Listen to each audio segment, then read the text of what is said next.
Hello boys, welcome to my new blog. আর title আর thumbnail দেখে বুঝতেই পেরেছো আজ আমরা কোথায় যাচ্ছি। তাই সকাল সকাল চলে এসেছিলাম উলুবেড়িয়া স্টেশনে, প্রায় তখন 6টার দিক করে। এবার এখান থেকে আমরা যাব এখন হাওড়া। তাই যা হোক করে কিছুক্ষণ ঘুমিয়ে ভোর ভোর করে বেরিয়ে পড়েছি। ট্রেনে ওঠার পর কিছুক্ষণ পরেই চলে এসেছিলাম হাওড়াতে। আর হাওড়াতেও মারাত্মক ভিড় ছিল ভোরের দিকেও। আর এখন স্টেশনে বসে আছি, ট্রেনটা আসার অপেক্ষা করছি কখন ট্রেন আসবে আর আমরা উঠবো। তাই যা করে উঠে পড়লাম ট্রেনেতে। আর এইদিকে আমার বোন রায়ও বসে আছে।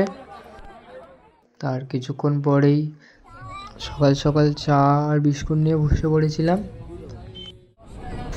তারপর ঘুমটুম দিয়ে জানলার ধারে বসে জমির মাঠ আর বিভিন্ন রকম চাষবাস হচ্ছে দেখতে দেখতে এখন যাচ্ছি আমরা রামপুরহাটের দিকে।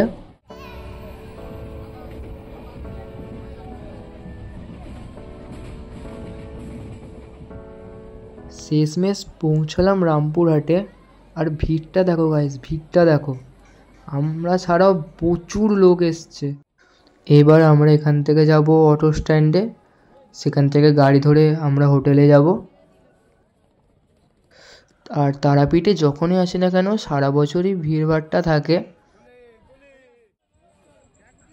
আর এই হচ্ছে অটো স্ট্যান্ড, এখান থেকে আমরা গাড়ি ধরে হোটেলের দিকে যাব। তারপর গাড়ি থেকে নেবে এবার আমাদের হোটেলে যাব।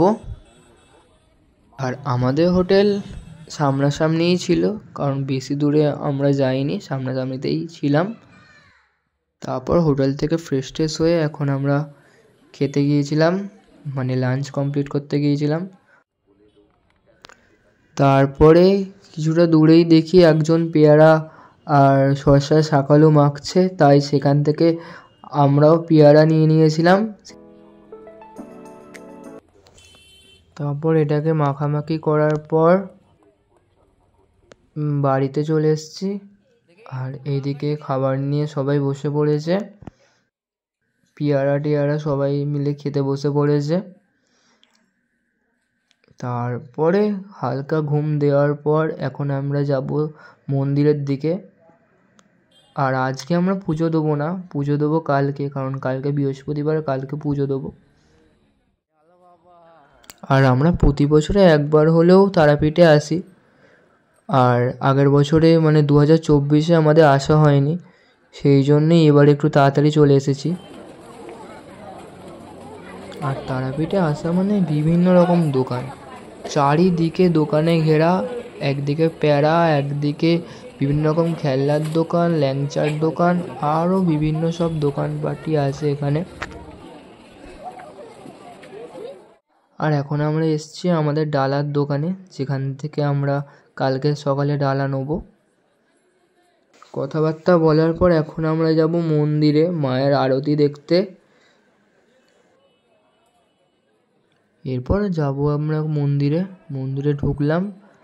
আর ঢুকেই দেখি মন্দিরে বিভিন্ন রকমের কাজ হচ্ছে এবং চারিদিকে লোকে ভর্তি হয়ে আছে এবং সবাই মায়ের সন্ধ্যা আরতি দেখতে এসছে।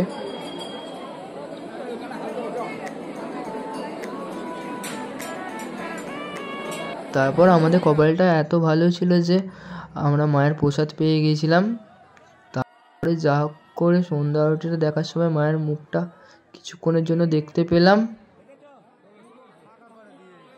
তারপর মায়ের মুখ দর্শন করে সন্ধ্যা আরতি দেখার পর এবার আমরা একটু বাইরের দিকে বেরিয়ে গিয়েছিলাম মন্দিরের চারপাশের মন্দিরগুলো দেখতে। এইদিকে রাম মন্দির। এবার এইখানটা চলে এসেছিলাম যেখানে সবাই মায়ের কাছে তার ইচ্ছা চেয়ে একটি করে তাগা বেঁধে দেয়।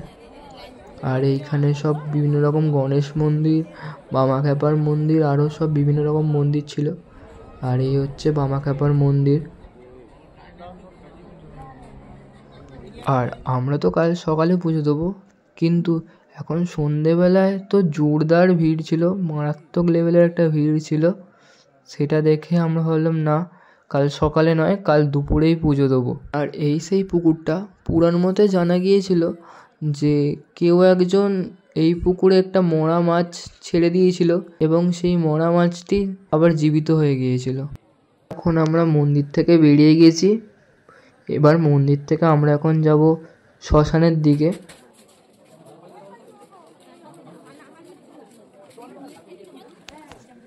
হাঁটতে হাঁটতে যাচ্ছি এবার শ্মশানের দিকে, সেই তারামায়ের বিখ্যাত শ্মশান।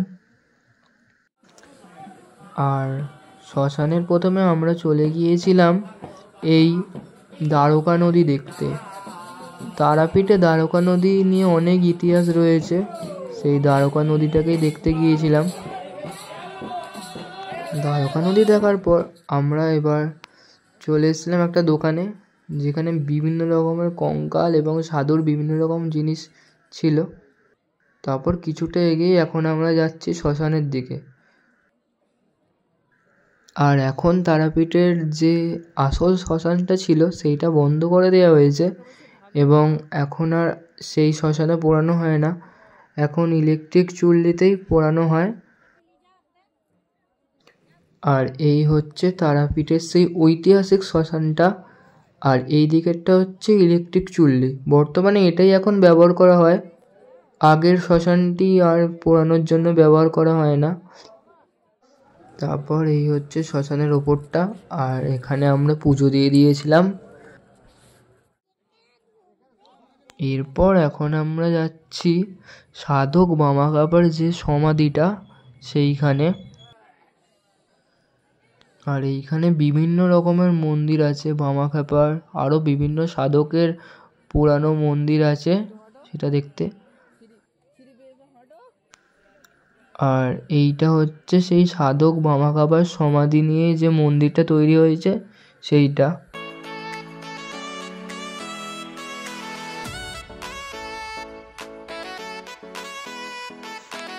আর বাকি চারপাশে অনেক রকমের দোকান এবং মন্দির রয়েছে। আর এইখানে পাঠা বলিও দেওয়া হয়। আবার একটা সাধক বামাক্ষ্যাপার মন্দির দেখছিলাম, দেখতে দেখতে আমরা একটা দোকানে ঢুকে গিয়েছিলাম। তারপরে একটা ফটোর দোকানে গিয়ে একটা সারদা মায়ের ফটো এবং সিঁদুর নিয়ে নিয়েছিল মা। আর বোনের একটা ঘন্টা পছন্দ হয়েছিল, ওটাকে কেনা হলো। এরপর আরও বিভিন্ন রকম দোকানে ঢুকেছিলাম আমরা।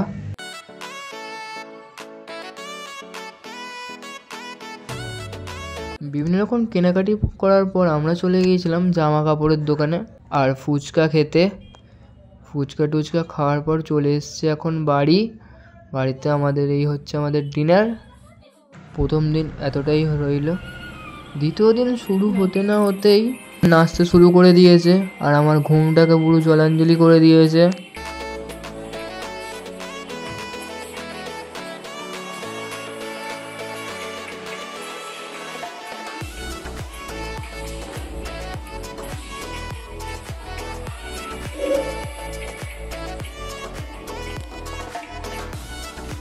এরপর আমিও ঝট করে রেডি হয়ে গেলাম।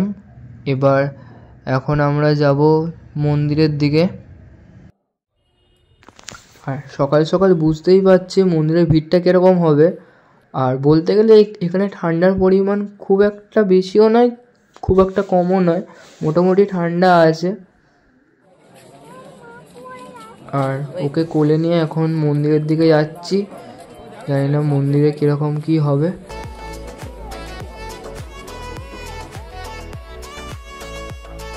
সকাল সকাল অনেকেই দেখছি পুজো দিতে যাচ্ছে, কিন্তু আমরা ঠিক করেছিলাম দুপুরবেলা এতেই পুজো দেবো। আর আমাদের যে পুরোহিত ছিল সে বলল যে এখন মায়ের নাট মন্দিরে পুষ্পাঞ্জলি দিয়ে খাবার খেয়ে তারপরে দুপুরের দিক করে পুজো দিতে, তাই পুষ্পাঞ্জলি দিয়ে এখন বেরিয়ে যাচ্ছি এবার হোটেলের দিকে। হোটেলে গিয়েই কিছু খাওয়া দাওয়া করব, তারপর দুপুরের দিক করে এসে পুজো দেব। এবারে চলে এসেছি হোটেলে, আর হোটেলে টিফিনটা খেলাম, আর খাওয়া দাওয়া শেষ করার পর এখন আমরা যাচ্ছি মায়ের প্রসাদ গ্রহণ করতে। এইদিকে আমার ফুল ফ্যামিলি বসে পড়েছে খাওয়া দাওয়ার জন্য, আর আমার বোন আমার পাশে চলে এসছে। এরপরে মায়ের প্রসাদ খেয়ে দিয়ে আমরা এখন লাইন দেবো।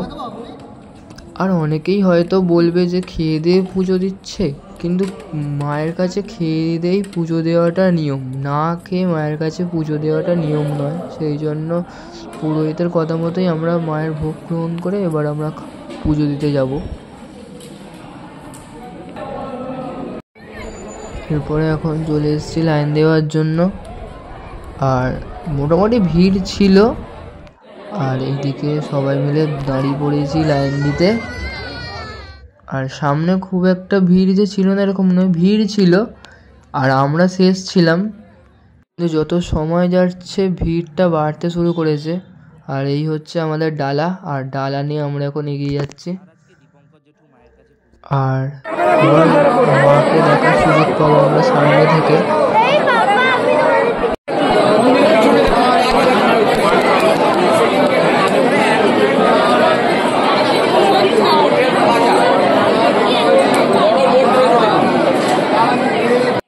তারপরে মায়ের কাছে প্রণাম টোনাম করে এখন চলে এসেছি বাইরের দিকে। আর এখানে সবাই ছবি টবি তুললাম।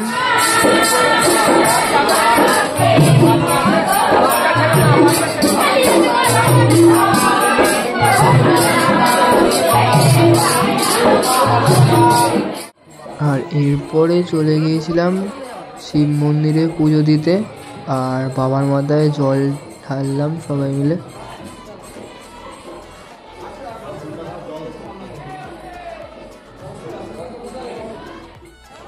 সবাই মিলে সুস্থ মতো পুজো দিয়ে এখন বেরিয়ে যাচ্ছি আমরা মন্দির থেকে।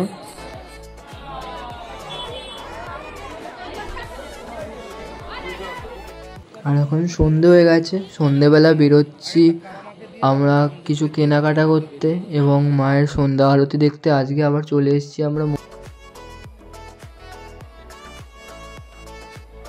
আর এখন যাচ্ছি আমরা ধূপকাঠি আর মোমবাতি দেখাতে মা তারাকে, যেখানে ধূপকাঠি আর মোমবাতি দেখানো হয় সেখানে।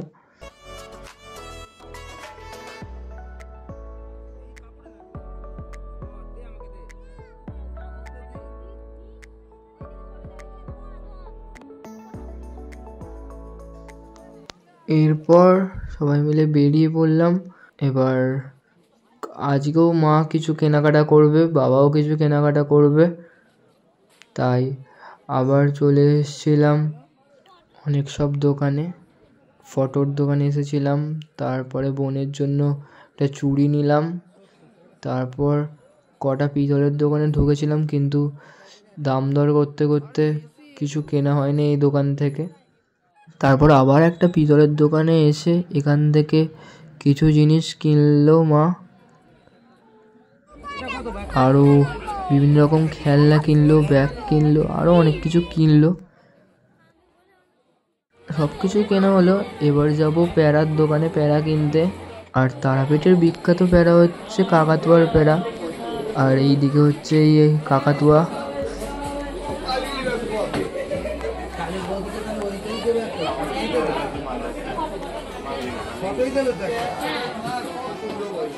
এরপরে দেখতে দেখতে কাকাতুয়ার ভিডিও করতে করতে আমাদের প্যারা কেনা হলো। আগে কাকাতুয়ার শুধু প্যারাই পাওয়া যেত, এখন দেখছি কাকাতুয়ার ল্যাংচাও পাওয়া যাচ্ছে। তো আবার কালকের মতো চলে এলাম এই কাকার কাছে ফুচকা খেতে। ফুচকা টুচকা খাওয়ার পর আজকে রাতের ডিনার হচ্ছে এগ রোল। আর দ্বিতীয় দিনের ব্লগ এতটুকুই ছিল। তো আজকে ডে 3, আজকে আমাদের বাড়ি যাওয়ার পালা। এবার হোটেল আমরা ছেড়ে দিয়েছি, এখন বাজে ঠিক 10টা। এখন আমরা বেরোবো স্টেশনের দিকে। স্টেশনে যাওয়ার পথে আমরা হালকা করে টিফিন করে নিয়েছিলাম, আর খাওয়া দাওয়া সেরে এখন আমরা গাড়ি ধরবো। অ্যাটলিস্ট একটা গাড়ি পেলাম আমরা। আর শেষবারের মতো মাকে একবার দূর থেকে প্রণাম করে নিয়ে এখন আমরা স্টেশনের দিকে যাচ্ছি। বলতে গেলে আসার সময় তারাপীঠের যে মেন গেটটা সেটাকে দেখা হয়নি, কিন্তু যাওয়ার সময় ভিডিওটা করে যাচ্ছে স্টেশনের দিকে। তো চলে এসছে এখন রামপুরা স্টেশনে, প্রায় 1 ঘন্টা আগেই চলে এসছি রামপুরা স্টেশনে।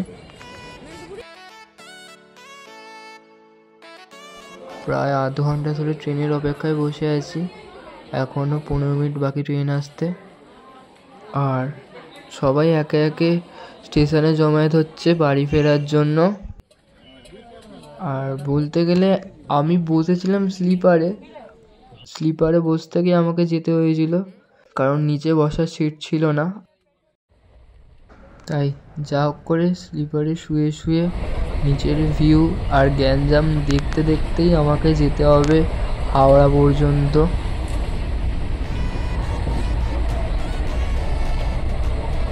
হঠাৎ করে মা আমার হাতে একটা বাদাম পাটারি ধরিয়ে দিল, আর আমার ঘুমের পুরো 12টা বাজিয়ে দিল। তো শেষমেশ পৌঁছালাম হাওড়া স্টেশন, আর এখান দিয়ে গাড়ি ধরে উলুবেড়ে যেতে পারলেই বাঁচি। আর এই প্ল্যাটফর্মটায় যা প্যাসেঞ্জার আছে সবাই তারাপীঠ থেকেই ফিরছে। আর শেষমেশ চলে এলাম উলুবেড়িয়াতে। আর এরপর দেখা হচ্ছে নেক্সট ভিডিওতে, ততক্ষণ টাটা।